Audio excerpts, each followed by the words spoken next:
Good morning, Rick. Good morning. How are you? I'm a little bit late. I'm sorry. I texted you, but we'll let everybody know that's watching. I had just a computer update. I had a hair update too. So uh, I've got a lot going on this weekend. How was your weekend, my dear?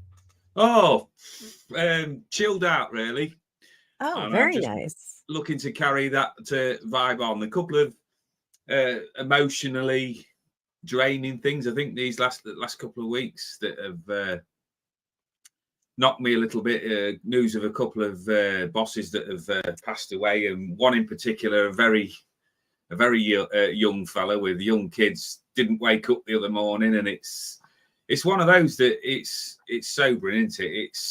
I think, like with all of the work that we've done, it's a stark reminder to put these places. I'll get it right in a minute. Put these changes into place rather than sat there looking at them and putting them off, because Yeah. it's not being maudlin or being depressive or anything like that. It's truthfully down to we just don't know what's around the corner. So when you're sat in any sort of state of flatness or that you want to make changes, crack on and do them, because Yeah. I say it's just hit me now just how much that I get worried about stupid little things. And then when it comes down to such an event like that, you just go, it's just not worth it. It really isn't. It does. There's, I know that there's lots of things going on in the world that people find difficult. I get it, right? I really do, because I'm one of you guys at the end of the day. But then when you look that person now ain't got any choices to make. It's what they've left behind. It's the legacy that they've left. Fantastic legacy, that memory wise, that I've remembered about all of these people, but they're no longer part of it. So I've woke up this morning. I had a couple of drinks yesterday, sat out in the sun while I was doing my garden, tipped a glass in memory, and I tell you what, I'm feeling fighting fit this morning, even though I can't pronounce all of my words. But I think that's more down to energy this morning. I don't know about you, how it's hitting you across there, but like deep down in the stomach, and a little bit around the solar plexus there. So there's something there that needs creating or bringing into being for me. And when it's around the sacral chakra, it's always, what's the gut instinct, what's the intuition. So there's definitely change in the air, I think. Yeah, I was down last week. I was sick last week. I felt terrible. And I had messaged you, and you were like, "Oh yeah, I'm sensing there's something around the sacral area," and you're absolutely right. And it kind of went up my entire back, so like it's kind of worked its way up. Now it's like in my neck, and I think with the solar storms that we've been blasted with, those have a significant impact on our energy. On our energy stores, just as regular people, not just as psychics. So I think a lot of people are experiencing I don't want to say upheaval, but it's almost like we're being put in like an energetic blender, and we're just getting spun around a little bit. I think we're going to see more and more of these solar storms. I think they're going to keep happening.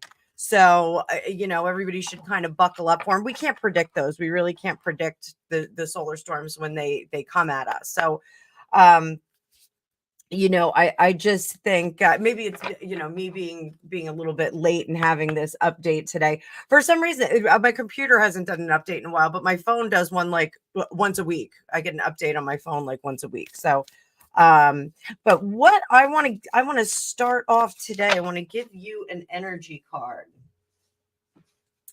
And I also want to let you know, I'm just realizing I clicked on the psychic news report. So we're actually broadcasting to our other channel as well. I did not know that. Yeah, so we're on all of our channels. But the the Raise Your Vibration card I got, this is from the Kyle Gray Raise Your Vibration set, is shift your perspective. So I think that is something that all of us are going to need to do as we have these solar storms come in. Now we had come up with kind of a crazy, I think it was another 6 weeks of manifestation, talking about, some of what Rhonda Byrne talks about in The Secret, the Power, and the Magic. And I've been doing the magic manifestation. So it's gratitude journal. Every day you say 10 things that you are grateful for, but more importantly, you have to say why you're grateful for them. And this is why. The things that we focus on are going to be brought to us. We're going to, as our good friend, the Hutch says, Paul Hutch, where our attention goes, energy grows. And, when we are grateful for the things that we have, even when we're grateful for the disappointments that we have, it shifts our consciousness, and it shifts our attention, and it shifts our soul to a better platform of grace in living, if you will. How do you, I know you were out in the garden and you were doing Congress this weekend, and just trying to get in touch with everything that has been going on and the changes that have been going on with some of your friends. How do you show grace in the face of disappointment, or in sadness or sorrow? How do you do that? Well, the hardest thing that I'm going through at the moment, and it's not to bring the vibration down, but the hardest thing that I'm going through is that I put out this sentiment in my mind to thank all teachers, full stop. Right? I love that. I love that you say that. Without making any, like, looking for a working mechanism with it. Thank all teachers. So one of the biggest things that I'm dealing with is that I lost my dad in September, and it's not the actual grieving process that I'm going through. It's more of a hurt process where the relationship truthfully wasn't what I would have liked it to have been. But it was that relationship. So now that it's gone, you probably do like what I call post-morteming. So having a look round now to see what his legacy was to me. Now, I was speaking to my mum about this at length, and she said, haven't you got any good memories? Well, yes, I've got good memories, but what he's taught me is a lot of what I don't want to be. So I thank him for that, and I find that difficult. The young fella that I was talking about that's lost his life now. I think he had a heart attack. I think that's what it was. So he led a very busy lifestyle, and he was very driven, and he was very upbeat all of the time. But it just shows that we can get overloaded by stuff. Now, his legacy to me, where I thank him as a teacher, is as I left the prison service, I was trying to put together work. When work dried up, I'll go anywhere that I need to bring work in. He offered me a chance at 50 years old, working on a removal van. Now, for anybody who knows anything about working on removals, it's bloody hard work. It's hard graft. And I applied to do it for full time with him. And he said, with the greatest of respect, he said, I want to build a business on the younger element, because you've got your role in your life.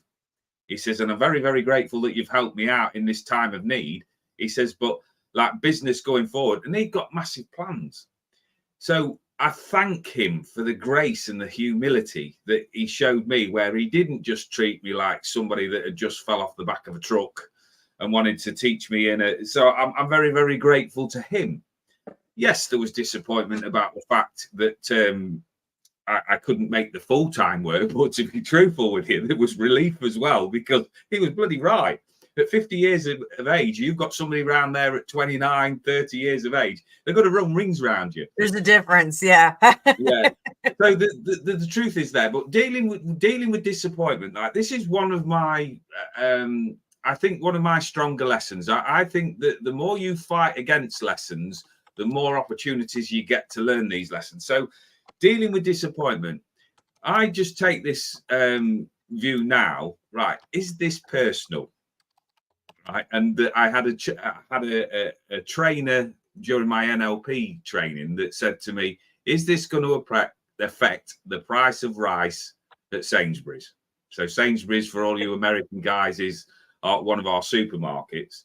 So I know Sainsbury. My mom used to, before the internet, my mom used to order tea from Sainsbury. She would get the Sainsbury red box. Yeah. And she'd spend a fortune getting that tea here. If it's not going to affect your life long term, the best thing that you can do, if you're anything like me, where you're a pain avoider, is if you are getting feedback that is disappointing, upsetting, right, learn from it, but learn from it quick. So as you set out your next road, your next venture, where you're looking at your pathway, I always look at it like going on, if you was going on a hike, what would I need to take with me? Right? What would I need? Would I need any training? Would I need any equipment? Would I need anything that helps me with my mindset? Would I, for instance, put a load of bricks in my rucksack and then, that I picked up along the way, put these boulders in my rucksack? Would I need them on this next journey? If the answer's no, right, I'm going to start out much like the fool on the tarot journey. I'm going to start out with this open-minded, light-hearted approach and realize that I can achieve anything that I want to do, but it's down to my attitude. So again, I thank the teacher. So when that disappointment comes in, right, why am I disappointed? Is it going to affect my life long term? The answer is, I would say, good 99% of the time is no. And my record from getting up from disappointed times and upset and anguish and all of the rest of it, so far, because I'm talking to you now in the present, is 100%. So somewhere along the line, even when I get knocked down, or I get disappointed, or I get angry, or I get upset, I recover. Think of the dog that has a shake when it gets covered in water. It shakes it all off its coat. Just give yourself a bit of a shake, and then you move on. So the hardest thing that I say that I'm dealing with at the moment is some of these angry, frustrating situations that come up that you've got to deal with, because you've got to get past them, because it's no good putting those rocks in your bag when you're going on these new journeys, is finding that spot that I go, do you know what? Thank you for that. So my tutor always used to liken it that he hates queuing. I'm the same, but as a Brit, we are excellent at queuing for no apparent reason. So you stand in the queue, and it's like, oh, can that person go any slower? Oh, what is wrong with them talking to everybody? Get out of my way. I've got so much to do today. I'm a line talker. I'm sorry. I am. So you stand in that queue, and you're going, right, so what am I learning from this situation? Look at how stressed I'm getting, look how wound up I'm getting. Well, today you are learning patience, but I haven't got time to learn patience. Right? Have you heard the irony in that statement? Right, I'm out driving, I'm getting all frustrated because I've got plans in my mind that I need to get to the supermarket, I need to pick everybody up, and I'm getting really angry, and I'm getting up to the back end of somebody's car and things like that. Will you hurry up? What is it? What is wrong? Right, what am I learning from it? Right, patience. Because is that situation going to go away, or is it just going to keep hyping me up and ramping me up? So with that, I'm now learning to say, once that temperature bubble starts to go up, and it still does. I'm not sat here as any wide awake guru for anybody that's watching. It does. So I go, right, what am I learning from it? Will it matter in 2 hours' time? No, it won't. What happens if I ran late? What happens if I got the situation wrong? Well, being 52 years of age, it does give you an avenue of explanation. You just go, oh, right, okay, I apologize for that. I'm a little bit late because I didn't plan my time right, or I got stuck in traffic. And then you speak to people like adults. So I then turn around and look at that situation. Right, has it made any difference to my life long term? Has that person now looked at me and gone, right, I'm never going to speak to you again because you was 5 minutes late? Has my house fallen down because I forgot to do something? No, it hasn't. So what have I learned from it? Well, I've learned that I need to plan better. Around where I live, there's constant roadworks for, I don't know why, but does it serve me any purpose getting agitated about that? No, it doesn't. Is it going to embellish my life going forward that, if I do get angry and I'm carrying those rocks with me. No, it doesn't. So every time now, and I do struggle with this. So remember that what we resist persists. So when you're struggling with something, you're going to get more and more of an opportunity to learn methods of getting yourself around it. So everything now, and I mean everything, and particularly since the last weekend's events, I'm just thinking, right, do I need to even consider this? Is it going to make enough of a difference that I'm going to give away some of my life's hours into strategizing against it? No. Right. So when I say, I'm not being flippant here, when I say to people now, I just don't give a monkeys. It's a stronger word than that, but I just don't give it, because there's no point to it. So sometimes, and this is what I want people to take away from this today, is sometimes having a victory, having a win is not always the best. Because when you have a win or a victory, what have you won? You haven't won peace of mind.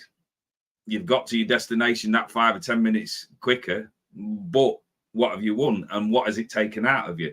So now I look like stuttering well this morning, preparing to go out of the door. What do I need? Well, all I need is me to turn up, do the things that I do. I was in the supermarket yesterday and I was getting stuff for the garden and things like that. And all of a sudden, my wife looked at me and went, "Your mind's racing, isn't it? Whereabouts are you?" I went, truthfully, it's a dangerous question to ask a psychic. I went, truthfully, I need to be away from here. I says, I'm not feeling anything. I could feel this bubble going up and going up and going up. And I'm going, I need to get out of here.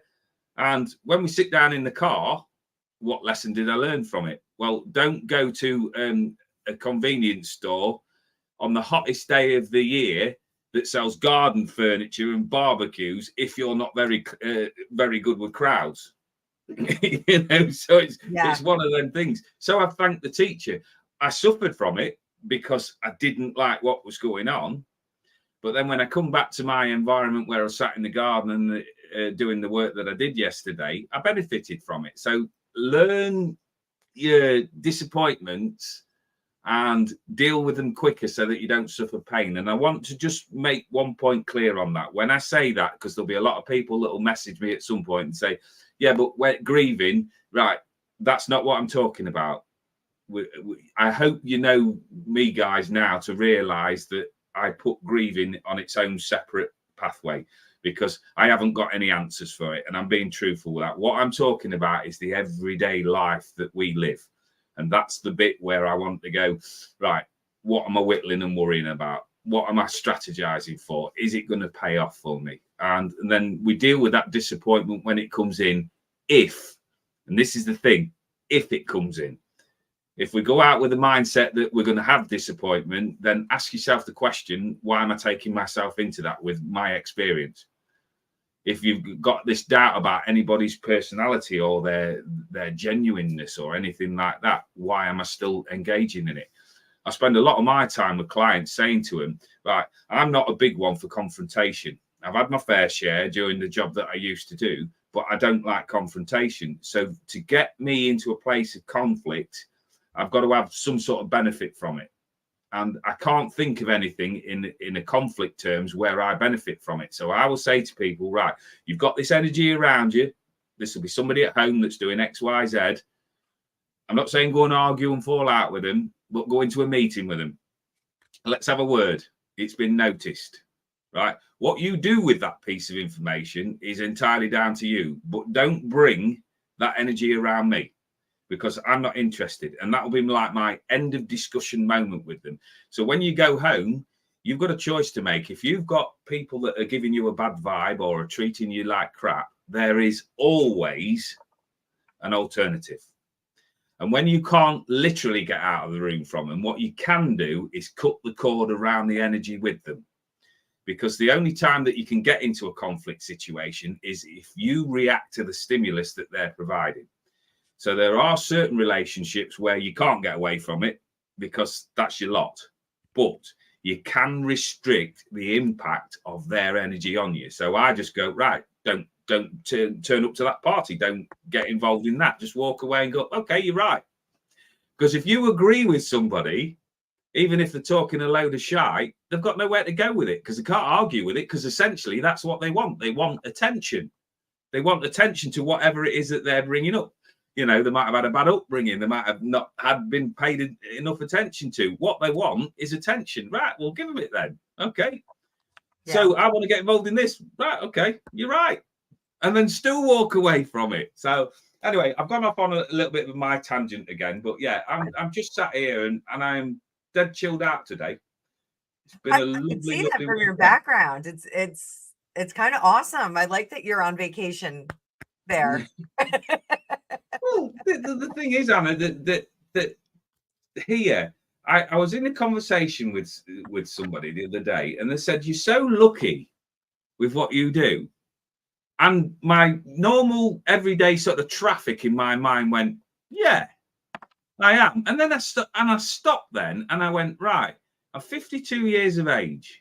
I have worked since the age of 16 in various manual jobs, various hard-working jobs, and I've paid into my mortgage so that I can provide a roof over my head and support my family, which is, at the end of the day, is what is most important with me.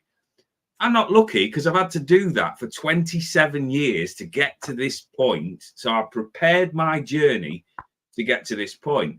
So no part of me should be entertaining the fact that I'm lucky, that I'm guilty, you know, that I'm not working, that I'm sat here talking to you this morning, because I prepared that journey. And what I've done is I've reaped the benefits from that. Now, is that going to be sustainable long term? Well, truthfully, I don't know the answer. But the way that we're working at the moment with our, we'll plug the Psychic News channel there, is that it's gonna fly. So that's going to embellish my life. So that's worth putting energy into. So absolutely. I'm not lucky. I've generated the life that I was looking to have. That I don't want to get into arguments. I can't even put this in the right terminology, but I so want to help people undo these basic energetic knots when you're tying yourself up in these crap thoughts. Right, stop. I'm not saying to you that it's going to be solvable overnight, but if you start to feel pain over a decision or there's a place of anguish, your body is the greatest source reference library that you could ever own. Right? Why is your body generating this pain? Why is this coming up? Why is this repeatedly happening to you? Just stop and stand in the middle of it. Come out of the vortex for a moment and just say, right, how do I change my look? How do I change my life? Because at the end of the day, we could all sit here and come out with some wonderful catchphrases and sayings and energetic things of who's put what about who. But you're responsible.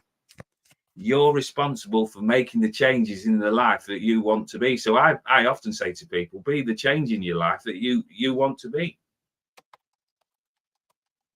Absolutely. And you know, I have a question for you. So the Psychic News Report was something not in name, but it was something that I had talked about back in 2020 or 2021. It was something that I discussed with my girlfriend Shelly when we started Fortune Cookies. Hang on one second. I love you too. Have a good day. So it was something that I had talked about with my girlfriend Shelly. She's another psychic, and it didn't come to fruition until just a few weeks ago. You know, when I reached out to Thor and I reached out to you and TD and Deborah and my friend Rob, you know, essentially I manifested that.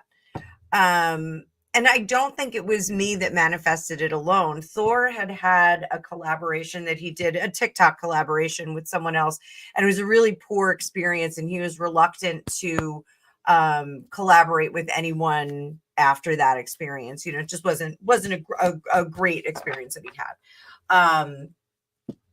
Do you think that you manifested the psychic news report as well. Can you go back into your kind of history and like, was there ever a point that like you thought about doing something like this? Because if we're talking about being graceful in disappointments, Shelly was unable to create the kind of partnership with me just because of circumstances. We're very, very good friends. She's one of my closest friends. But circumstances, she just couldn't put it together with me. So I kind of threw it out to the universe and was like, okay, let's, try and get a really big collaboration going on here. So I feel like Thor kind of had the same experience, but he was a little bit reluctant, waiting for me to be ready for it. Do you think that there was something like, do you think that you put that in a wish bucket at some point? Or do you think you sent that out to the universe to do a collaboration with like Crazy and American and another astrologer from out west? Like, I'm just curious. I've got to be honest and say my lateral thinking head is saying no, but when you start to look at energy as a magnetic frequency, we've called this vibe with a tribe. Your vibe attracts your tribe. So I did a lot of live work with the encouragement of a great friend of mine. He's now got another business and hasn't got the time to do that. So I like it's like when a duo splits up with something, and you've had that person to bounce off, because the one thing about me is if there's an episode of The Simpsons where they go onto the pier and they put this coin into this machine and this little thing comes out dancing and they're going, oh God, who's put the coin in the slot? He'll be going all night. You put $1 in there? Oh my God. Well, that's me. That if you put the coin in, put the dollar in, I'll turn up and talk forever and a day until somebody hooks me off with a crook. Because what I'm passionate about is helping people, right? I have always wanted from a very, very young age to entertain people, because it's made me feel better when I make people laugh, right? I don't know what my skill set is. All I know is that when people are in a room with me, I help raise a smile with them. They might just think what a prat that was, or what the hell's just happened there. But I changed the vibration around the room with people.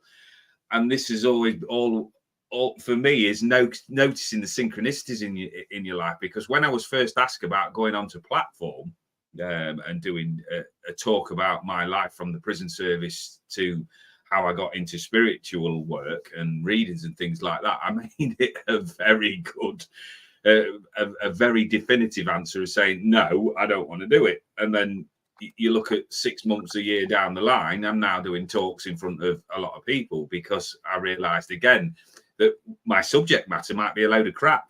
But if I can get an audience into a room, then I can help influence their energy. And I've seen it consistently. So look at in your life again with patterns.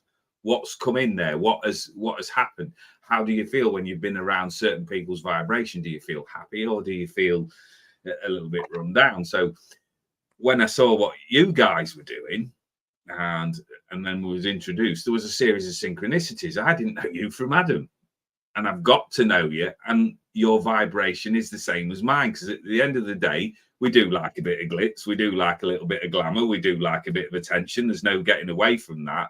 But at the core of what we're doing, this is not look at me. This is helping people. This is helping people with their energy structure. We're not like in my eyes, we're not these gurus or anything like that. We're honest, working people that care about other people's energies. Yeah, I get off on the fact that other people look to me and go, you've really helped. Right. That must be a need in me that I need fulfilling. So when I start to see people around there, I just make it really simple. I want to help people. That is me at the end of the day. And I believe that if you put that out to the universe will align you with where you're meant to be at. Because if you'd have said to me, we're not going back too far, 2013, after 12 years of being in the prison service, with the knowledge and the skill set that I got 42 years of age when nearly 42 when I left, that I would be now sat on YouTube with all of the kids and talking about all of this sort of stuff, what I still know as Uki, right? Then I would have laughed you off the face of this earth. Yeah. Just to show that at the heart of me, whether I've liked it or I'm not, I have been sensitive to since I was a kid. But I had it drummed out of me because you look at my dad was in the army and quite disciplined. My granddad was the epitome of discipline. So that pattern kind of follows through. And I sat in a spiritualist church one night and they said to me, "You are the full stop." And I went, "What's that mean?" Because I didn't really. They said, "You are the end of the road for that element." Really? You won't be like that. That you will be that next sensitive person, and your son will be more sensitive than what you are. Oh, that's wonderful. So it's one of those things now that when I look at these comments, so we've had a lot of stuff about trolls and people like that, right? Those remarks do hurt, but again, when they hurt, what is my response? Well, I'm looking and going, right, have a nice day. If you've seen me as that person to dump your crap on, right, thanks very much, but I don't own your crap. I'm not interested in your opinion. But if you felt the need there that I'm a safe space to drop that crap on, then great. Then I've served my purpose. So for me, all of the work that we're doing, whether you like us or not, we're not going anywhere, because the majority of people that are going to work with us, and this is where my psychic ability comes in, know that we're going to help a lot of people. We're going to certainly help a lot more people than we're going to hinder or upset. Yeah, you'll drum up bits of controversy here and there, but that's life, isn't it? You know, I'm not going to get stressed over that. So I'm just along for the ride, and to be perfectly honest, you know, I press like and share and thump the drum every now and again, and a lot of it goes over my head. But I'm doing what I dreamt to doing a few years ago. That picture, as now, I do the same thing every time I go to a show: is send me the people that I can work with. Yeah. And that's my attitude. So when you presented me with that opportunity, truthfully, in my head, I went, I don't know what good I'll be. Well, when you said that to me. Yeah. You're like, I don't know what I'm going to do. And I'm like, you're just going to do what you do. I'm looking down the camera now, right, sat in my room, because this was another thing that was leveled at me one day. I said to a client, come and have a reading with me. In fact, don't put pressure on yourself to have a reading. Come and have a reading with me, and we'll decide at the end whether you're paying. I says, but the thing is, it's on StreamYard, it's on YouTube, it's on wherever. Oh, no, definitely not. And I went, why? Oh, I don't know what you're hiding. And I went, right, what would you like to see? I said, I mean, I can show you the phone around the room that I'm sat in. We spoke about appearances the other day with things, right? This is a studio that is set up. I've bought everything because my desire is to be professional. Right. So what I've got here, yeah, it's all an illusion, but you strip away all of that. And essentially what you've got is that person who started out 10, 15 years ago that is sensitive, but didn't realize it. So all I can do whenever I come onto any broadcast whatsoever is just be that genuine me, you know, take away the room that I'm sat in.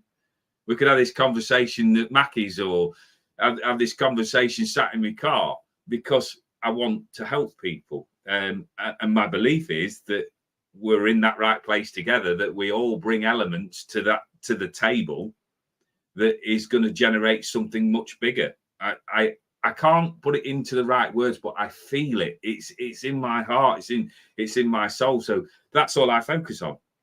And if we all get together as a collective and focus on something, my belief is that we pull it in closer. Yeah. You know, you can't rehearse it. You cannot rehearse it. Your vibe attracts your tribe. So at some point, if you're vibrating and you're pulling a certain tribe towards you, you've got to be okay with it. If you're not okay with it, that's where you've got to get off your backside and make those changes, because life will only show you what you keep sending out there. Yeah. You know, doing this whole 28 days of the magic, where I do my 10 things that I'm grateful for. And I start to talk about the things that I want to bring toward me. You know, it's really remarkable what's happening. So, you know, I, I did an energetic clean down here in the basement, and I did an energetic haircut. You know, I was like, I really need to lighten the load a little bit. I just was feeling a little bit dragged down. And, you know, everybody kind of gets into those modes where, you know, you just kind of dump stuff on the counter. You dump stuff on the counter. You just leave things like, oh, well, I'll just like a junk drawer. Do you have junk drawers in England? Like, do you call it a junk drawer? Junk Yeah, like, house. yeah.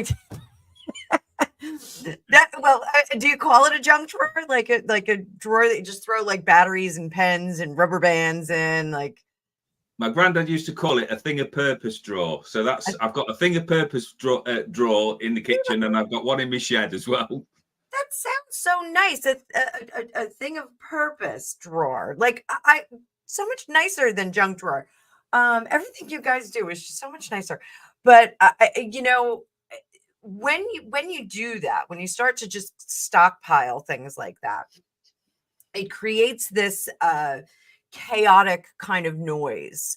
So we can do that in our spaces. We can do that in a drawer. We can do that in our spaces, in our workshop or our office, or sometimes our person. We can start to collect energetically. Now, over the last 10 years when I was working in corporate, I was really in survival mode. I was not in that thriving mode. I just was constantly, you know, in sales, you're always constantly chasing the next sale, the next client. You're trying to secure all that. And it really has changed my perspective on how I do this business, because this business, I'm not selling the same way that I was selling insurance. I'm not chasing the next client. I'm not trying to get the next person in the door so that I can get their money. I'm trying to get the next person in so I can lift them up, so I can help them be better, so I can take some of their pain away, so that I can help them digest that pain and move on. And it's a very different ask. Whereas when I was working in corporate, I would be asking for that next large firm that I would secure, that I would create a relationship with. And you know, that relationship was like massaging a lot of virtual shoulders and really doing a lot of extra effort. In this job, in this spiritual job, what I'm doing is I'm asking people to do the work themselves, which is a very different ask. So it's a very different sales technique. I hate to call it a sales technique, but it's a very different sales technique, where before I was kind of beckoning my clients to come along with me. Now I'm extending a hand and asking them to hold that hand and walk with me. And I'm going to get them to the next bus stop where they can get on the next energetic bus and go to where they need to go. You know, and I think, you know, our philosophy can shift and match that energetic vibe. You know, a year and a half ago, I don't think that my client perspective of helping, and that's not to say that like I was like, you know, a mercenary, but I don't think my client perspective of helping, because I was still immersed in corporate, I don't think it would have been the same as yours. So I think our timing was really right. And you know, we have and I think our viewers and our subscribers are the same. You know, they're matching our vibration. They're getting in tune with us, so to speak. And I think it's super, super exciting. And I wake up every single day and I am excited to go to work. Now, don't get me wrong. I loved my corporate job. I loved it every day. I loved that dopamine hit when I got a sale. I loved that, you know, wrestling, you know, mentally with attorneys and with law firm administrators. You know, I really love doing that. It's quite a hit, but knowing that I'm preparing someone for the next level up on the next lifetime is really a cool concept. It's really, as hokey as it sounds, insurance is really about protecting people. And that was one perspective that I always had when I worked in that industry. Um, this is about guiding people to protect themselves. And I think that what we do is very special. And this is also a job that benefits us because we are uplifting ourselves every single day. We are different people every single day. My entire family is coming on this journey with us, and it is a journey. But every day I get out of bed and I'm like, okay, who am I helping today? What am I going to do today that's going to be amazing and great? And how am I going to extend the grace that I have to other people? There's that nice creative aspect of it that we get to do that. So, be creative in how we help people. But, I'm just, but me personally, I'm so grateful that I met you and TD and Debbie and, Thor's absolutely, he's like a great surprise. Every time I have a meeting with him, it's like like opening another package, and I find out something else neat about him. He's really a neat guy. And of course, Rob, I've been trying to get him to work with me for the last 30 years. And of course, Grumpy Sapper. Yes, Grumpy Sapper was a huge surprise and fun guy. I consider him a friend now. A great fun guy. Absolutely love hanging out. Oh, and here's another friend. Look. Hi, Gemma. Hi, Gemma, darling. So, it's so exciting to be able to do this and to be able to share our insights and share some practices with the people that are watching us and to help them lift up. So just to kind of recap what we talked about 2 weeks ago, because Rick was off last week and I was sick as a dog last week. Just to kind of recap what we were talking about, we were talking about doing a gratitude journal and writing down 5 things. And I'm not going to quiz anybody and ask anybody how they did with that. But, if you're not doing it now, every day in the morning, first thing, if you can do it on your phone. You can set up, a note on your phone or whatever. Write down 5 things that you're grateful for. I'm doing 10 because that's the full bore of the magic manifestation. But write down 5 things that you're grateful for, but more importantly, why. We have to know why we're grateful for things. Like you don't want to say, I'm grateful for the air that I breathe, period, hard stop. Like, I'm grateful for the air that I breathe because it oxygenates my body. It helps me pump my blood better. It helps me think better. You have to add a little bit to it. I'm grateful. Yesterday it was Mother's Day here in the United States, and my gratitude was all about my children and all about Greg, because I was so grateful. I'm so grateful that I have these 2 children, but not only do I have these 2 amazing children, and I know plenty of people don't have children, can't have children. I'm hyper aware of that, but I have 2 children that I literally, they're exactly the children that I would have designed. If I could have designed children, they're exactly how I would design them. Did I manifest that? Probably at some point down the road. I don't know. But I may have. So, and Greg has given me, with me quitting corporate and doing this full time, I actually am able to parent them again. When I'd split up with my ex, I went to work right away and I had babysitters, and I literally was putting the kids on the bus and then coming home, and they were already tucked in bed and they were still awake, but they were tucked in bed. My babysitters, which were great. I had a whole team of gals that came over. But I really didn't get to parent them quite as much as I wanted to. Um, on the weekends, every other weekend they were with their dad. And then on the weekends that I had them, I would try and fill those weekends with a lot of stuff. we'd go to the beach. We lived right across the street from the beach. We'd go to the beach. We'd go to the park. We'd go to the pool. We would do all kinds of crazy yoga stuff in the house. Like I really, but it was every other weekend. It wasn't, I felt like I wasn't parenting them during the week at all. So I'm so grateful that Greg has kind of given me that opportunity, that I'm able to now do this business instead of run to a corporate business where I'm either, like this. Again, my corporate job was very, very intense. I was literally on the phone all day. It wasn't like I could, go upstairs and throw in a load of laundry or make lunch for anybody. I just couldn't do it. So I'm so grateful that I'm given the opportunity to do this again. My kids are approaching, real adulthood. My daughter's 19. She's technically an adult, but they're approaching real adulthood. And I'm so worried that that hourglass is going to run out. And the next thing I know, they're going to have their own apartments and that kind of thing. I really am a fan of the compound. I want them to just, I'll build little tiny houses for them. They can stay here. They can bring their wives and husbands here. It's totally fine.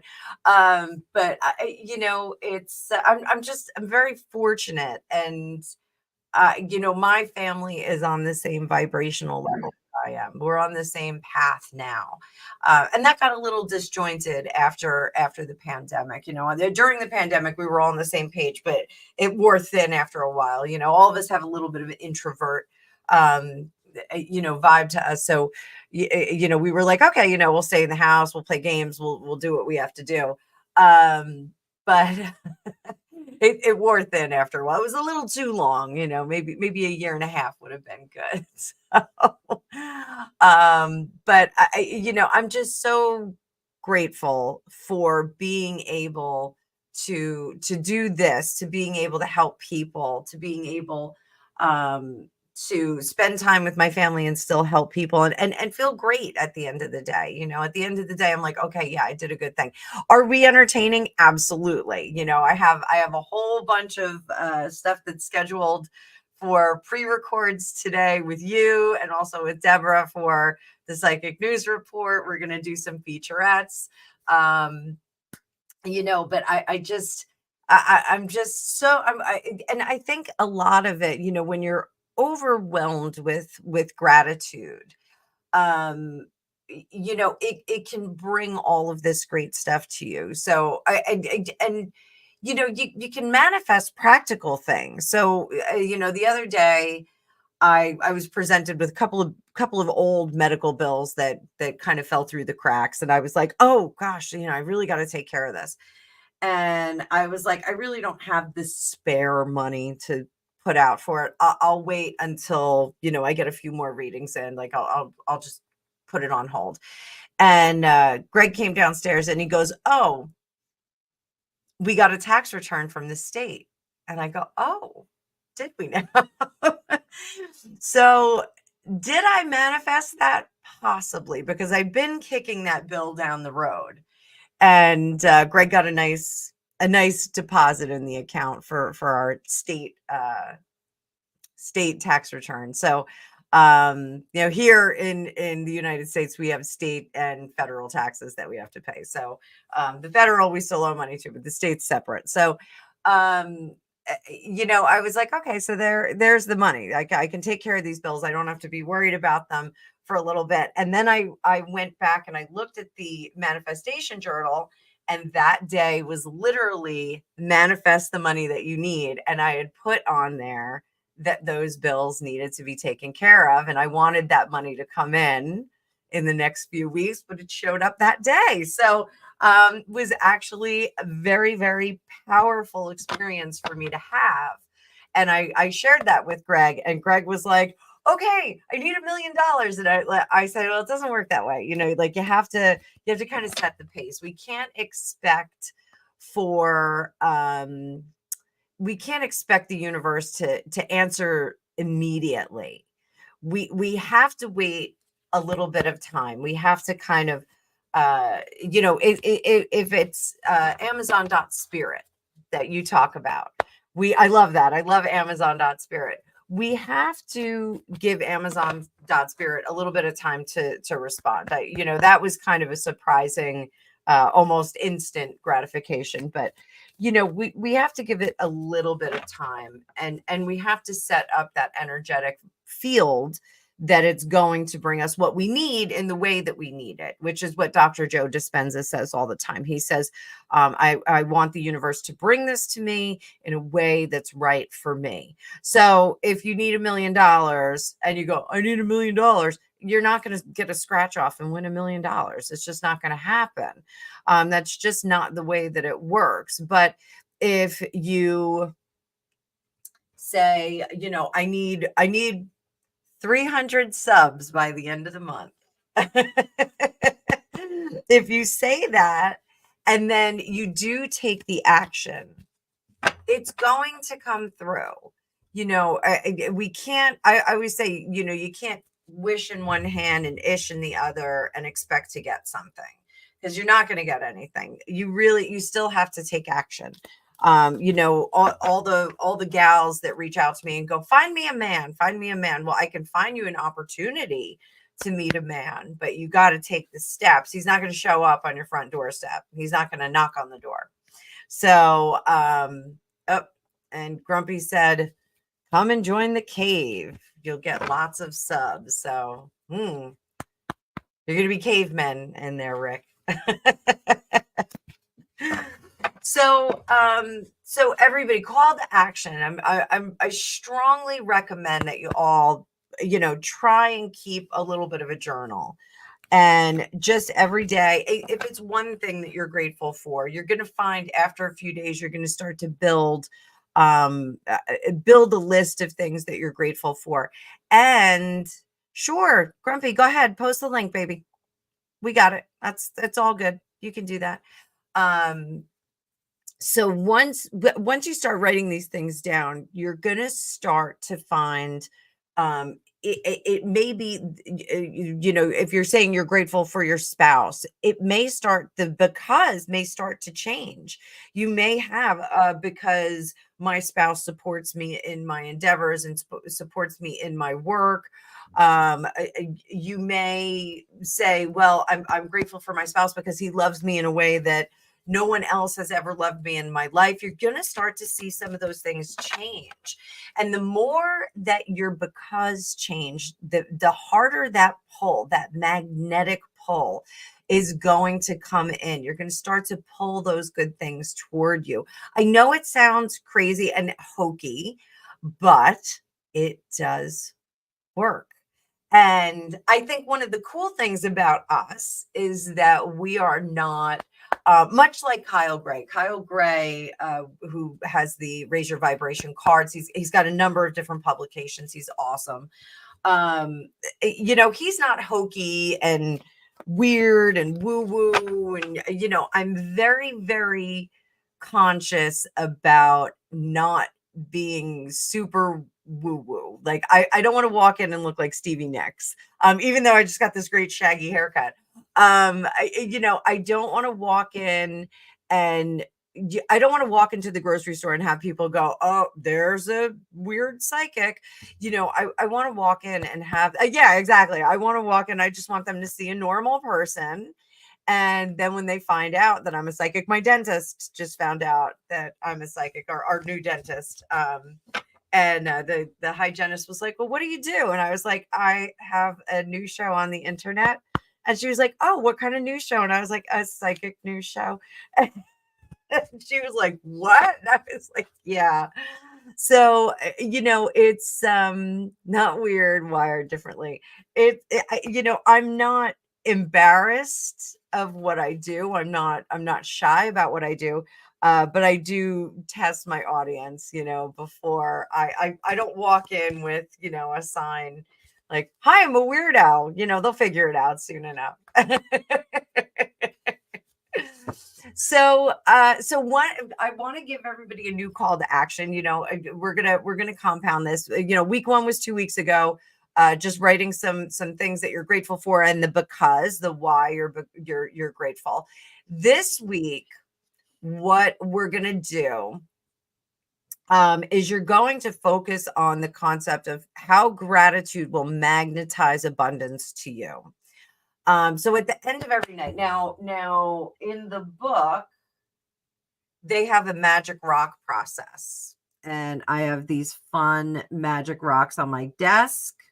I use them for manifestation, tarot readings. Sometimes I'll do manifestation tarot readings with my clients. I did a very long one this weekend.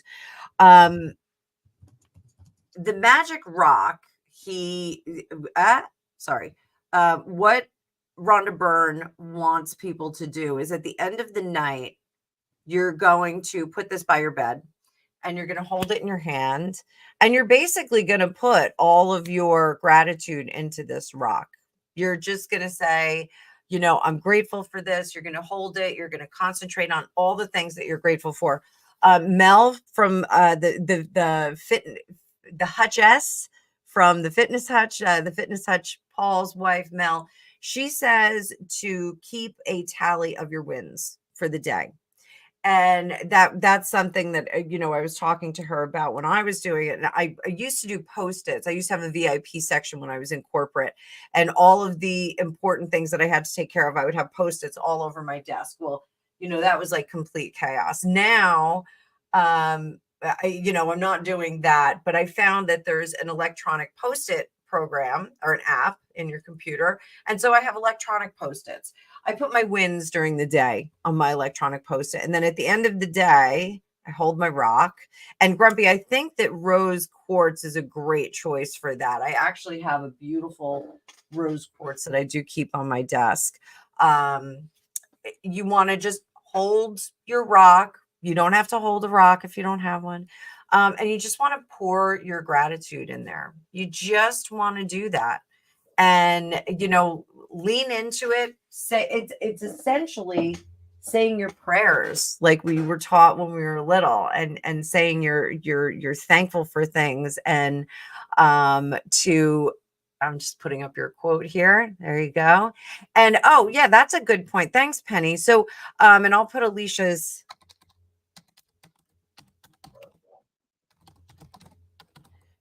another awesome YouTuber and psychic is Alicia Wicker, and she is on X, Rumble, YouTube. She's on all the platforms.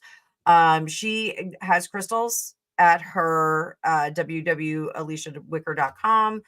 You can go over there. Some of the bundles that I have on my desk are from her. This is a psychic bundle that I have. And I also have an abundance set of stones from her, which I love. These are on my desk, and I use those for manifestation for my clients when I do manifestation readings. So, just kind of pour your gratitude into that. And, if it doesn't work with a rock, if you need a teddy bear, use a teddy bear. If you need a glass of water, we're going to be talking about glass of water manifestations in the next few weeks. That's going to be fun. So, just kind of pour all of that in there. And you're going to be surprised at how that presence of mind and that conscious focus is going to change things for you. You're going to be surprised at how it does. So Grumpy Zephyr, he cuddles Jack and Jim. And here's another great friend of ours. Hello, Foxy. Good morning or good afternoon. It might be good afternoon already. So, and he likes your exotic looking shirt. It's covering the sunburn. Are you sunburned? Oh, yeah. You look a little pink. I didn't know if that was like a real sunburn, if that was just a... that is yesterday. I think it was about 24, 25 degrees. And in my garden, we live on this big housing estate. So the front and the back get very, very much affected at the different ends of the day. So where the work was being done in the back garden when the sun was streaming, and so I got burnt in there. We'd had to move from the front garden because it was just too hot. It didn't matter where we sat in that front garden. So I thought, I'm not complaining about this because I've been looking for getting out there, and as you suggested with me getting grounded and getting my bare feet in the soil, but I was cooking like a pound of bacon. So I've got this lightweight shirt on today to just sort of cover the owie bits. I had to look up what that temperature was. I had to do the conversion. I'll put it this way, bloody hot. I'll say. It was lovely well, though. it gets brutal here in the Northeast in the summer. It gets brutal. It's like, 95, 98, in Fahrenheit. So let me see what that is. 95. We're not used to it. Lincolnshire is a very flat county, and around it, Lincolnshire is one of the biggest counties in the country, and we're kind of like surrounded by what's called the wolds. So we're in a bowl. Ooh. So a lot of the more severe weather passes over the top of us, but every now and again we get these sort of dips in weather. It's really strange. So I live at the bottom end of Lincoln. But if you go up there, I've driven just up the bypass, as we call it, which is probably from top to bottom, probably about 12 miles, and experienced sun at the bottom where I live and driven into hailstones at the top. Like 4 seasons in one day on a 12-mile journey. It's really, really strange. So when we start to get any sort of degree, any warmth, when we celebrate it, because it's so rare when it comes in. And the weather forecast, excuse my dog, somebody's just walked in. The weather forecast there is like, it's so interchangeable. We've had so much rain just recently that I was digging yesterday, putting paving slabs down. I'd gone probably about a quarter of an inch down, and it was absolutely wet through still. And bearing in mind, yesterday was actually baking hot. We've still got so much water in the ground, and we're an agricultural farming area, so we kind of rely on, the sun and that for bringing the crops out. But I'm sat here today and we're talking about gratitude. I'm just so grateful for having a bit of sun on my back. Yeah. I was sat there on the bench yesterday. If people saw my post there with a big glass of I'd got white rum and Coke, and I mean literally Coke. And I very rarely drink these days, but I was just sort of sat there reflecting on one or two events, if you caught what was saying at the beginning, and just sat there on the benches that I'd made, because a lot of the stuff that I've got there, I'm not the greatest of woodworkers, but I've manifested the materials. When we were talking about lockdown there, somebody was ripping up their patio and shed and things like that. I grabbed everything that I could and shoved it in my little car and brought it home and repurposed it. So now I've got this lovely bench that I've made that you can sit on. I've got it angled in the right place, sitting amongst the flowers, sat there having a drink and just being in that state of gratitude of, right, stop thinking. Don't have anything going through your head whatsoever. And people go, and I'm one of these, I struggle with meditation. So I say, well, right, just think about meditation just for every now and again of sitting in your own power. Don't put an ooky term on it, because if you put a term on it that instantly makes you feel uncomfortable, well, you're not going to stop there long. So for me, my meditation, in inverted commas, is sitting in my own power. How long I sit there for just depends on anxiety levels, nerve levels, whatever it is. But I don't focus on the fact that I can't sit there for long. I focus on the fact of I'm going to be there for however long I can manage. If there are any thoughts that are coming through that are sort of intrusive or interrupting, I pay them no mind. I let them drift on the way, because you're talking about like ooky and putting yourself across. Now, when somebody said meditation for me, I got this image in my mind instantly when I started with this, sitting cross-legged and humming for an hour. And I thought, well, that ain't me. That's not going to work for me whatsoever. But what I've found is truthfully, it can be just 5 or 10 minutes of nothingness.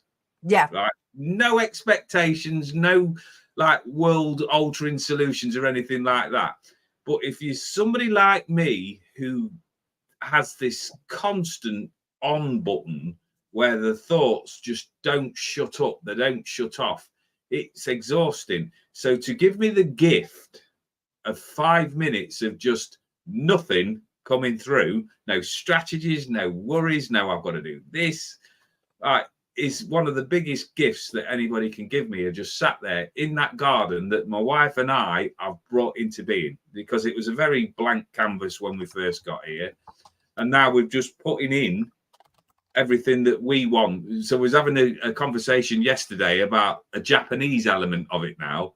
So that where I'm sat there on the bench yesterday having a drink, I'm also reflecting of where I can get a Japanese bridge and a temple from. but it's peace. It's just sat there in an environment that we've manifested, and it is easier to go along the line of thinking on the negative. It's what I feel that humans can be pre-programmed to do, but just changing your thought processes, changing your thought patterns, and just going, right, okay, sometimes facts are facts. You've got to go through shit. That's the truth. But how long do we stay in there? How long do we stay focused on that? And picking up on your timing thing, for me, it's right and divine timing.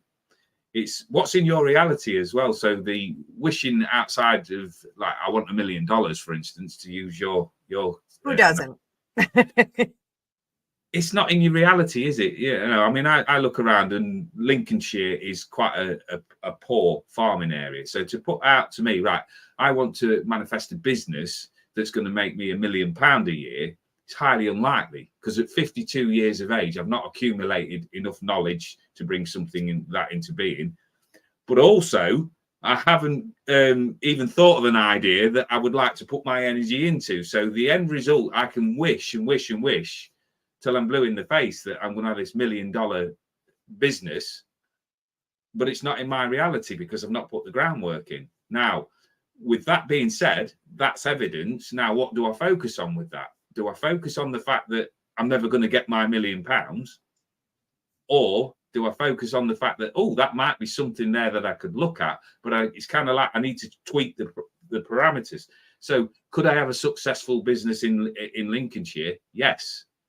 But what would I need to achieve that? Well, I'd need to do some groundwork. I'd need to do some research. I'd need to feel where my heart is with something, all with your manifestation work. And where you're talking about keeping the diary, for me, is like a thoughts journal.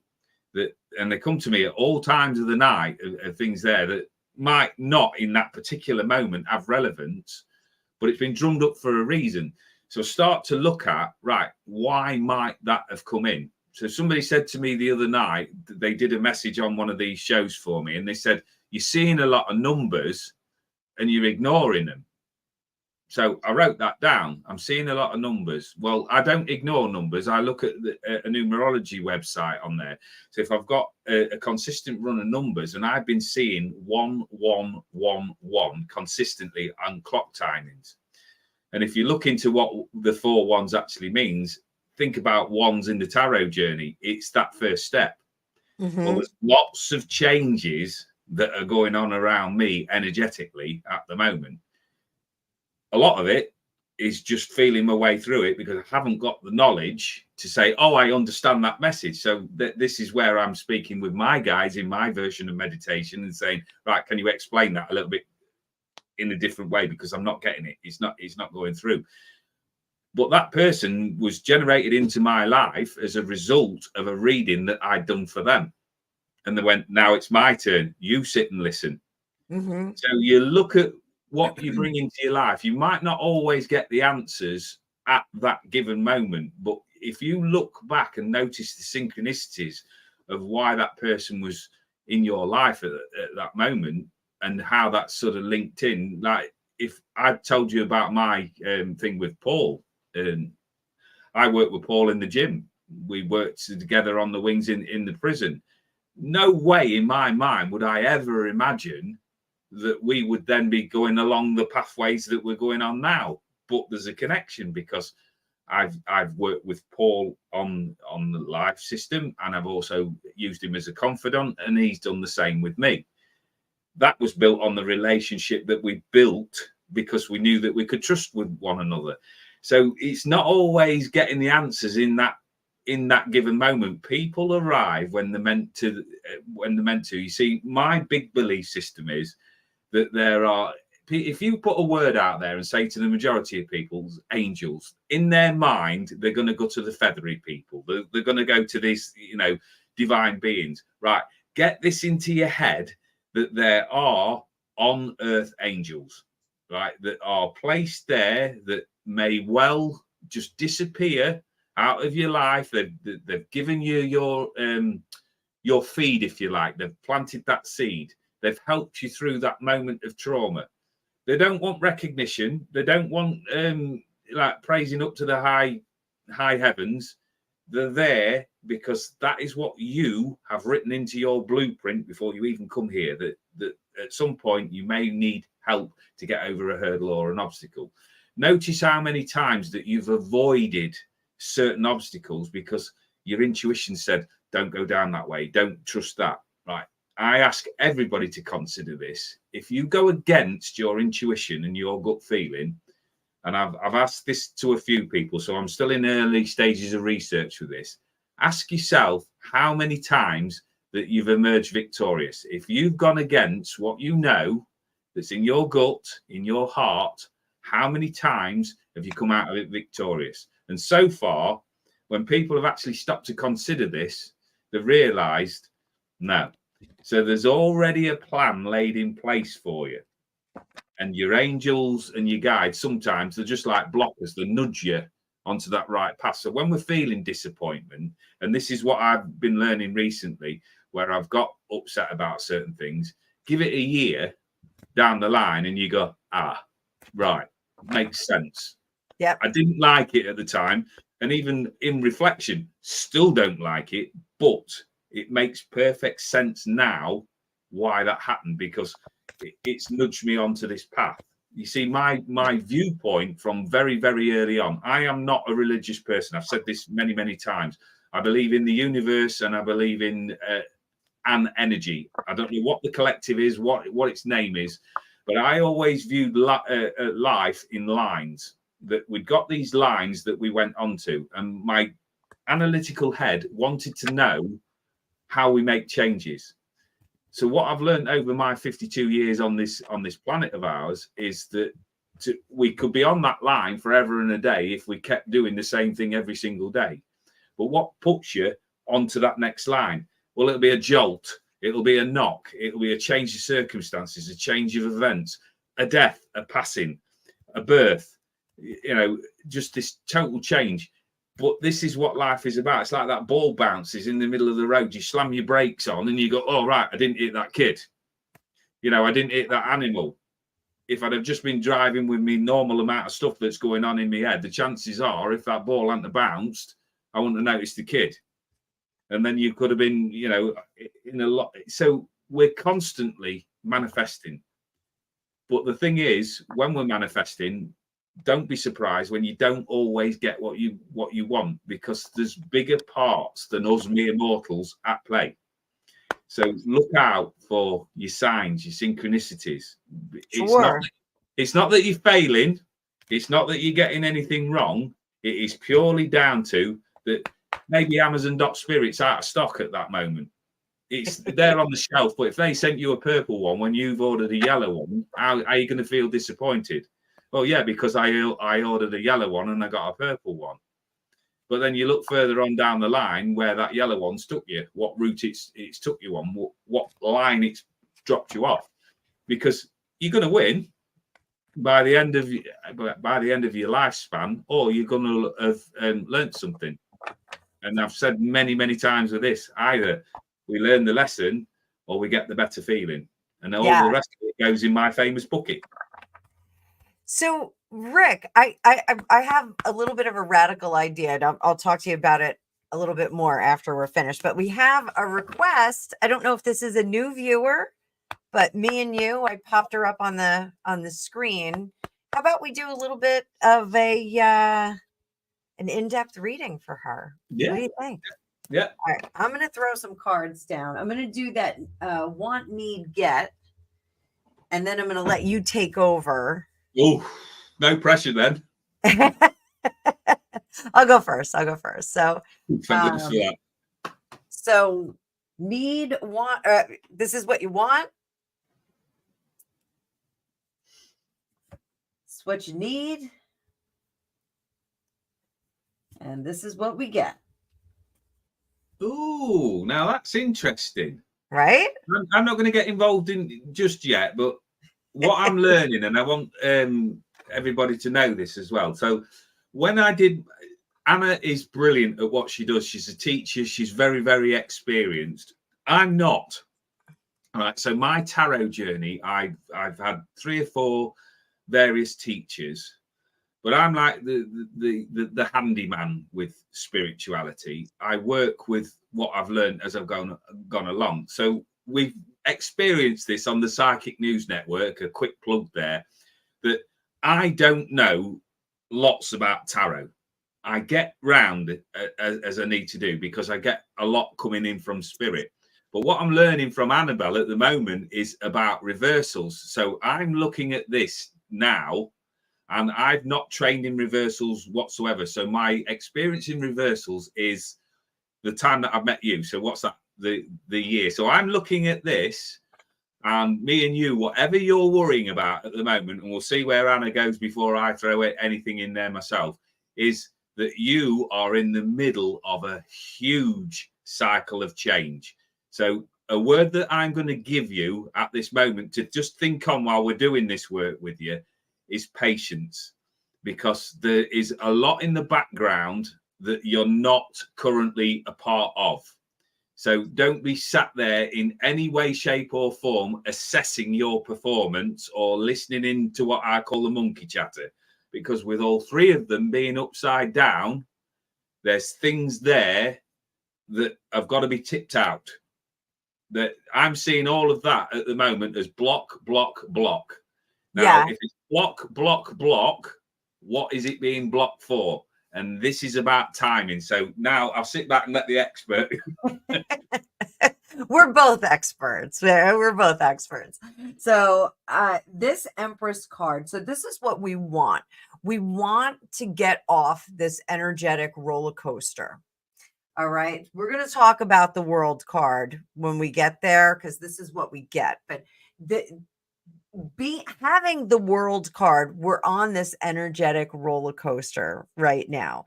And this World card has a little bit of a death card vibe to it, because the World is the final card of the major arcana. And so when we get that, it is a completion of a cycle, a leveling up, a closeout of things. For you, me and you, this feels very much like an inevitable change that is on its way. So I wouldn't be surprised if this had come up as a death card. They're similar in feeling, but the World is kind of more of a completion, whereas the death card, you're kind of being taken on the ride, so to speak. But you're being taken on this ride. You know, Rick's 100% right, is that there are things that are out of your control. The Empress card here, what we want is to not have to start any new projects. The Empress is pregnant in her card. And, you know, if those of us that are blessed to have children and have had a pregnancy, it's a long process. You know, I remember when I was pregnant with my first, I kept going to that What to Expect When You're Expecting book. And I was like, oh, that's all there is for this month. Like, that's all they have to tell me. Like, I want to know more. I want more detail. You know, for you, the process of creating new projects, creating new things is very distasteful, because you're on this energetic roller coaster and you're I don't want to say careening, but you're steaming toward this finish line. So you don't want to start any new projects. What you need to do is not start any new projects, not infuse your world with other energies, with other individuals. Don't get involved in business practices, relationships, anything like that. Don't invite those new things in there, because what it's going to do, it's going to rust those wheels as we're getting to this energetic change. Now, I'm just going to throw a couple more cards just so like we're not saying, yeah, that was a strong word, right, Foxy? Happy Squirrel. This is good change. Now, this is a card that's specific to this deck, and this is just getting, it's like the sun plus 10. Very, very good stuff coming. Four of Swords. So me and you, I'm getting the sense that there's either like a work related thing, or it's so much more relationship though. This is being patient, not interjecting anything new into the situation, not adding any new personalities or energy sources into the situation, because we're getting to this finish line. Whatever this change is that you are very excited about, this is something that you have been asking for. This is something that you have been longing for and planning for. So, the work has been done. You've already done the work on this. We're getting to the finish line, and you really don't have to do much more. You just kind of have to hang on and enjoy the ride. Rick, what are you getting on this? Well, to describe my way of working, I talk about that I tune into what I call monkey FM in the spirit world. So there's various thought processes that go on in my head all of the time. But it's like tuning into a radio station that sometimes we have to fine tune. So Annabelle's gone into a teaching mode and her feelings around the cards. And what I'm listening to is what's going on in the background when we're connecting in with that. So I do tarot, and I've got a fairly good knowledge up to the point where I use it because I do use this as part of my full-time business. But I wouldn't class myself as a tarot reader. I'm more of an energy vibration working. And as I was looking at those cards, as I was saying, I agreed with all of what Annabelle was saying. I'm looking, and the words that came into my head with all of the cards that have been laid down is there's a power struggle going on in some way or another. I couldn't work out whether it's emotional or whether it's literal that's going on around you. My guides are saying, my spiritual team are coming in as saying that you're fighting too hard, you're pushing too much, and it's like you're steering yourself down this path. Now, it's great to have the energy to make these changes, but sometimes if we're forcing the issue, we're going to cause ourselves a problem in the long run. I picked up on a lady's energy around you, and straight away with the energy, I went to the throat chakra and communication. I'm sat here in my room here, and I've all of a sudden become very like this, and I'm needing to clear this energy. There's something around the heart. Now, whether this heart means that we're talking around emotionally, whether we're talking about that this lady passed with the spiritual, passed to the spirit world with this heart condition. This lady feels very maternal. So we've got the Empress card, which shows motherly energy. Now, this is what I feel that the message that's coming in for you is you need to take time out and stop, right? Stop forcing the wheel. I heard this really strange saying just go through my head at this moment as I'm tuning in about keeping your powder dry.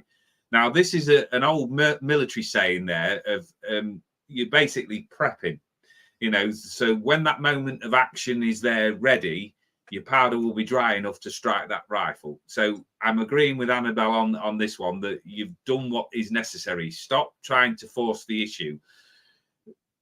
Also, look at that a project that you might have started out on with all good intent. Is it now in your best interest? Is it is it really what you want to do? Is it really what you love?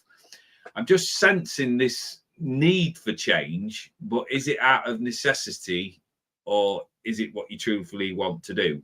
So there's that sense for me of taking 2 steps back, literally, rather than saying it's 2 steps forward and 1 step back. No, I want you to encourage you to take 2 steps back, to have a look at where you truthfully are. There are no blocks.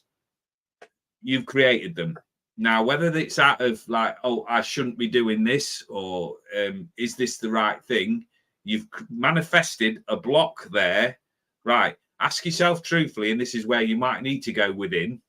We're talking about the death card there. I'm feeling more hermity around this, where I need to go into that space of introspection and actually be, and I'm encouraging this, very rare with me, but I'm encouraging you to be selfish.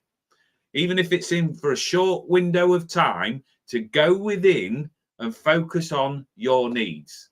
Once you've come out of that and you go, right, this is what I've decided I need to do that's best for me, well, then your next steps forward have always got a price, whatever decision that you're going to make. But you need to go into it heart first. Then we can get into the analytical strategizing, but you need to commit. That is what I'm sensing around you. And whoever's like, I call them chippers. They're like little birds that are chipping away at you, but they're eroding your confidence at this moment in time. So to turn those cards around, you've got some serious soul searching to do. Right? I'm going to agree with that selfishness, because I was getting the same thing too. Like to be, and selfish sounds like such a not so nice word, but it's almost like be purposeful in your goals. Like it's kind of that, but does it translate to selfish? Absolutely. Be a little selfish. Take care of yourself.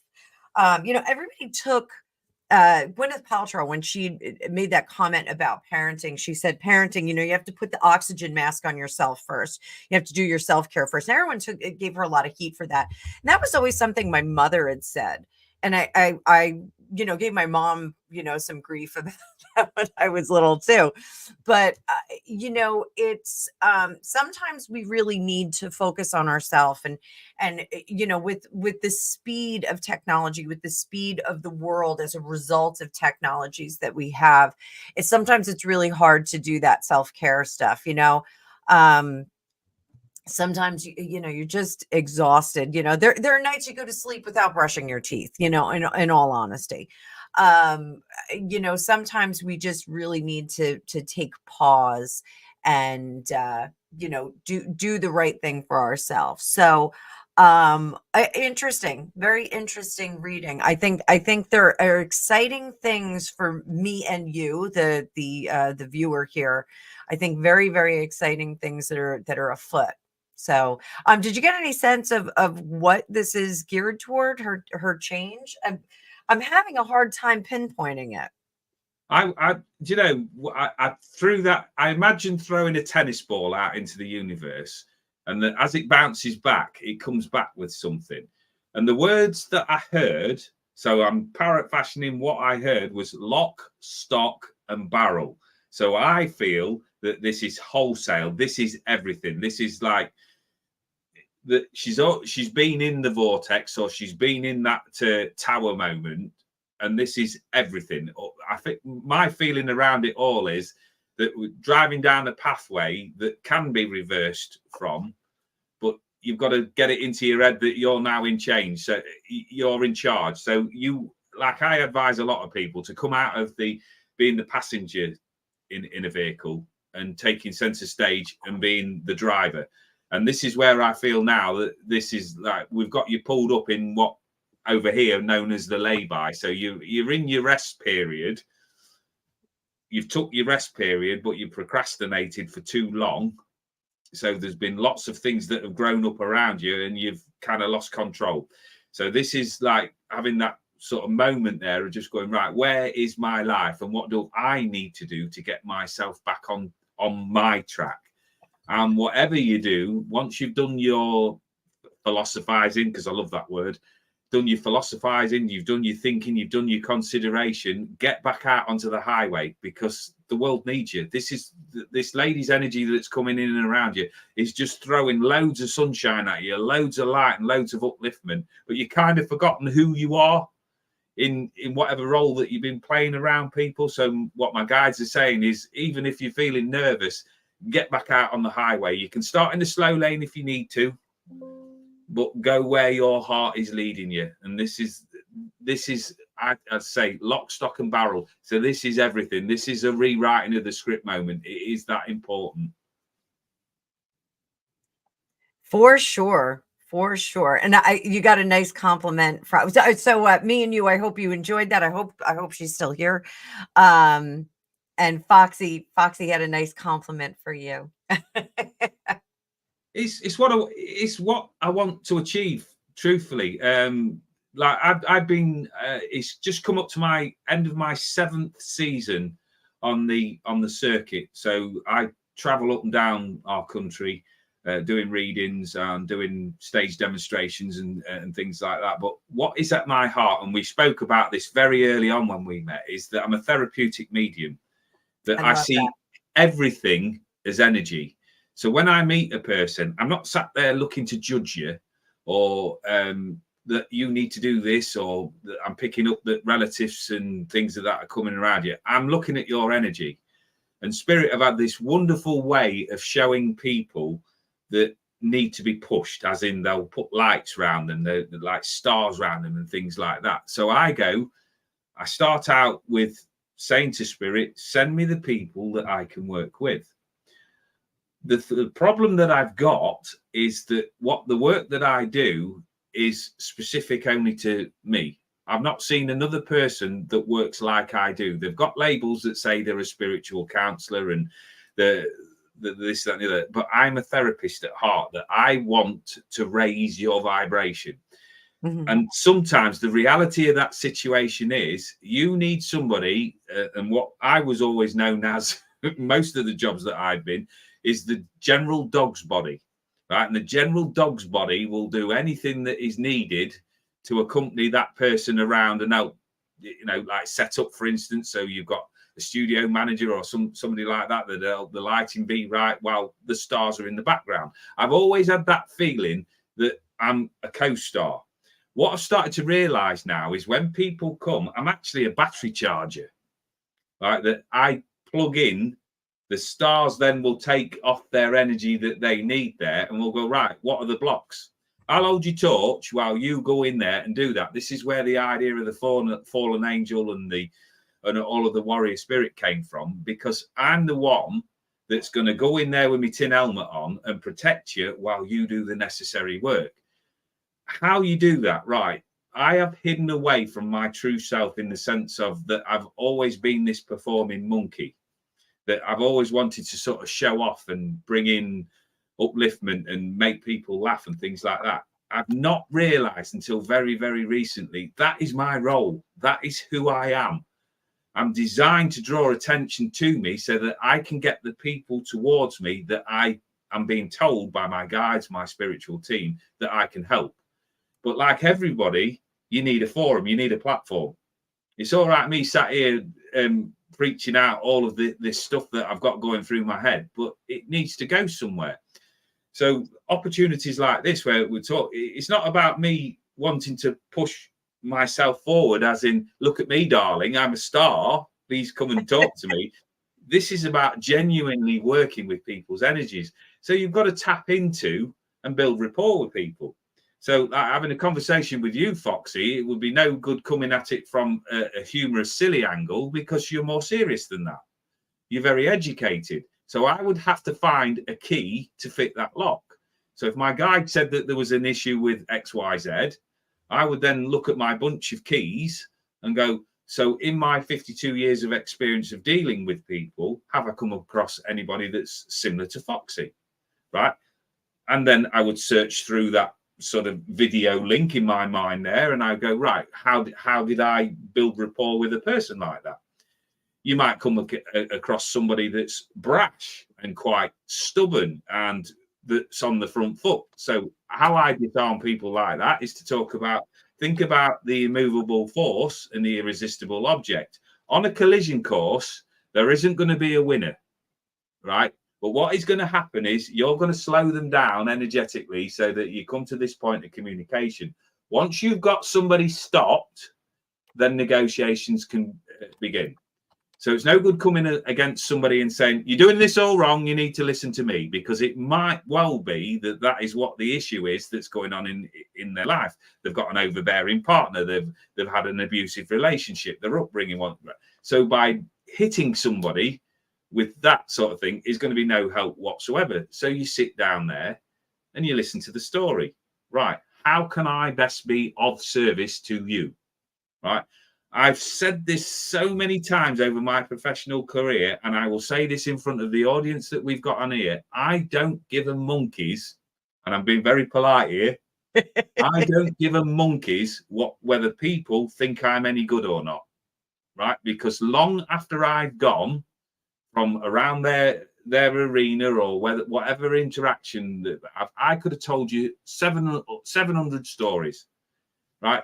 You're not there to listen to my stories. You're not there to listen to my interpretation of a tarot reading.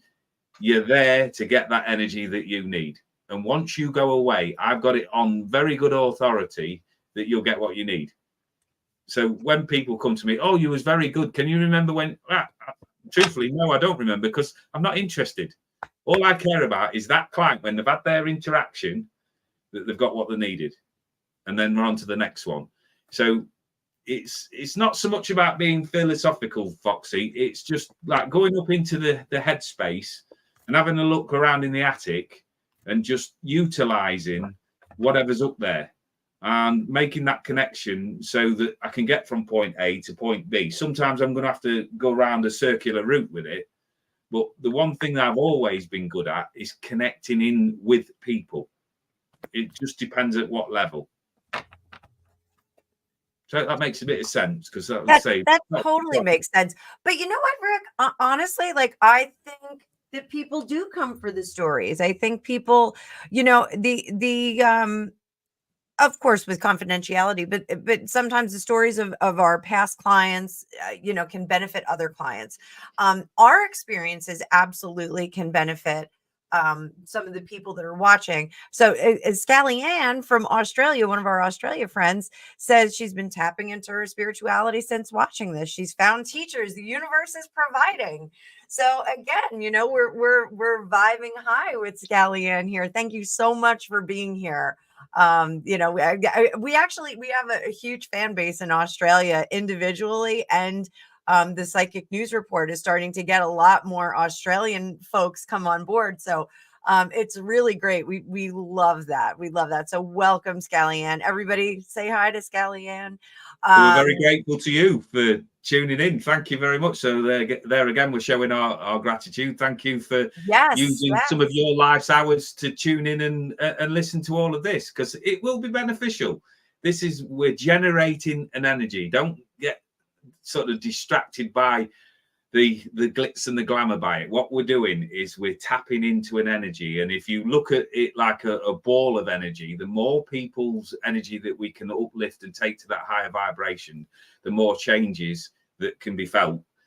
It'll start out local, but if you think that if your vibe attracts your tribe, you draw that energy towards you, more like-minded people won't be the lone voice anymore. There will be more people that make those changes. And this, for me, is what we need from my limited understanding of this, is how we're going to go from this 3D vibration of what we're worried about and what we're stuck in at the moment to that 5D vibration, which is more about feeling and being.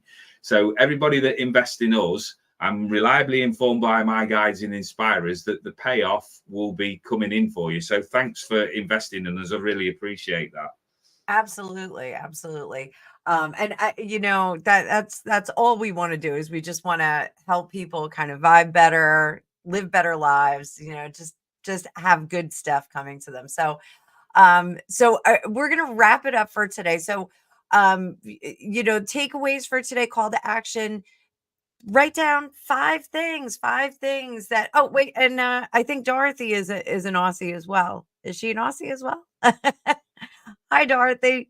So 5 things, write down what you're grateful for and why you're grateful for them. I'm grateful because, I'm thankful because.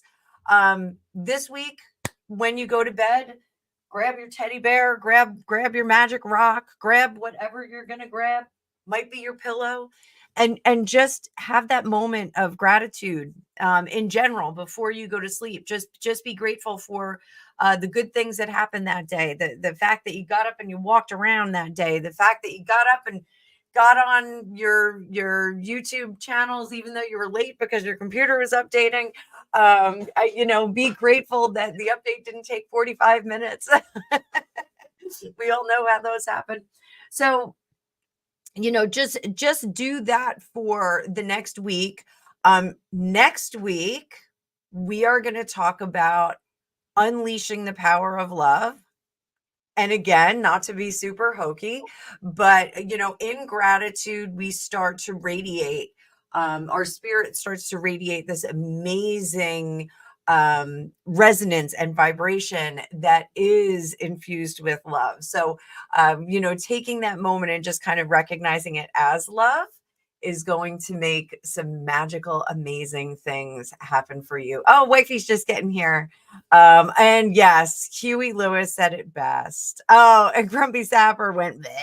Yeah, I know, Grumpy. And that's one of the cool things about the group of psychics that we've put together is that we're not quite as saccharine and nauseating as that. Like, we're not like, oh, like, I'm never going to tell any of my clients, oh, you're never going to vibration level up, you're never going to spiritually evolve if you take a drink of rum. Like, come on, I love wine. I had a ton of wine yesterday. Oh, he said he's teasing, but truth be told, when people approached me about like, oh, like when I was first on my spiritual journey, when I was 17, people are like, oh, you have to like do things a certain way.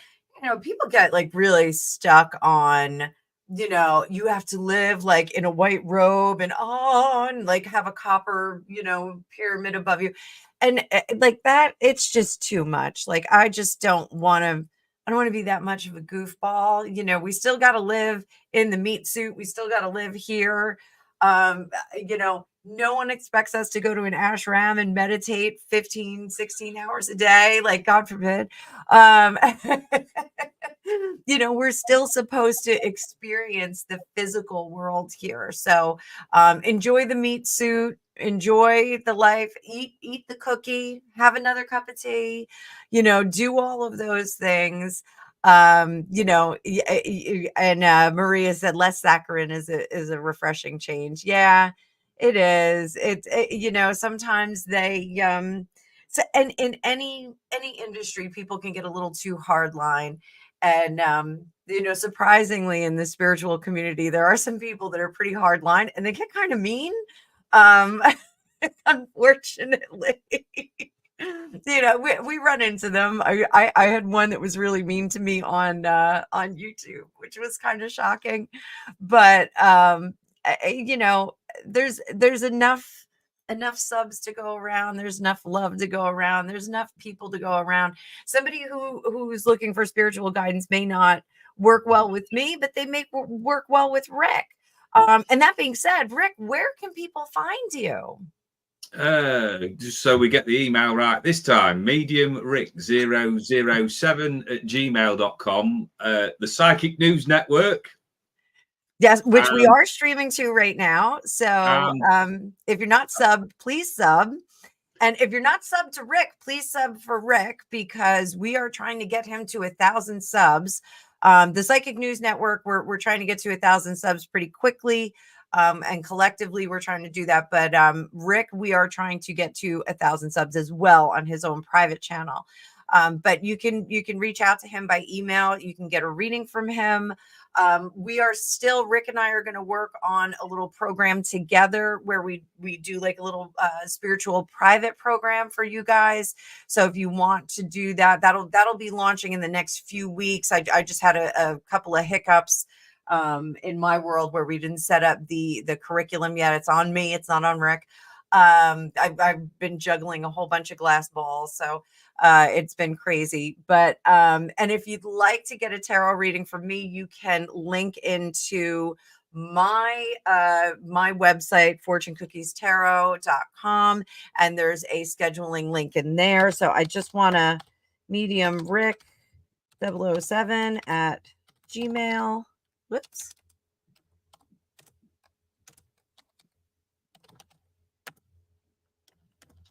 And www. Sorry. I put that email on because I'm not computer savvy. I've got better over the years. And I went for a meeting about putting a CV out. This is going back a few years. And this is where I'm going to pay tribute to you, American guys. My email address originally was stonecoldwhat@talktalk.net. And I went in there and I spoke to the lady who was full of horror. And she said, well, that's not very professional. I went, look at what you're dealing with, right? I am a humorous person. My obsession for many, many years was the WWE. My era was around D-Generation X and Stone Cold and things like that. And if people think that whether I make it as a success as a psychic or as the counselor and the guidance, that I'm all of a sudden going to change what I've learned over these last 50 years that have given me immense pleasure, then you're talking to the wrong person. With me, what you see is what you get. I wear my heart on my sleeve. I make mistakes. I've got a gob like a sailor. I am an attention seeker, but what I'm always looking at is helping people raise their vibrations. There will be people out there that just look at me and go, what the hell, right? I'm not your person, but I am not going to focus another minute on that. I mean, even if you've just looked at me for 5 minutes and you've made that decision that I'm not your person, I can live with that. You know, I've managed this far without validation for people. So we're looking at this collective here. It's just sending out that vibration, making those changes. And for me, we talk about love. I'm not one that's all love and light and things like that. And I'm now preparing myself to sort of put out to people, right, I'm not going to give you sweet and sickly. I'm going to give you facts. I'm going to give you information that's going to benefit you. Whether you want to hear it or not, well, that's the good thing about an off button, isn't it? That's a good thing about leaving your opinion. You either do or you don't. But what I will say, and I am going to speak on behalf of us all here, is we're not worried about that. You know, the people that we don't reach are not our focus. They're not our target audience. So I'm not all love and light and namaste and all of that sort of crap. I'm just me. It's said on my banner. I've just changed my banners recently. I am what I am. I do what I do. I'm just me. And I think that is fantastic. I think you're amazing, Rick. I'm so glad we've connected on here. I'm so glad we work together now. Can't wait for the Christmas party. So I just want to put up the psychic news report. I just want to go over here, and I'm sorry, guys. Like and subscribe, guys. Yeah, we're gaining some traction.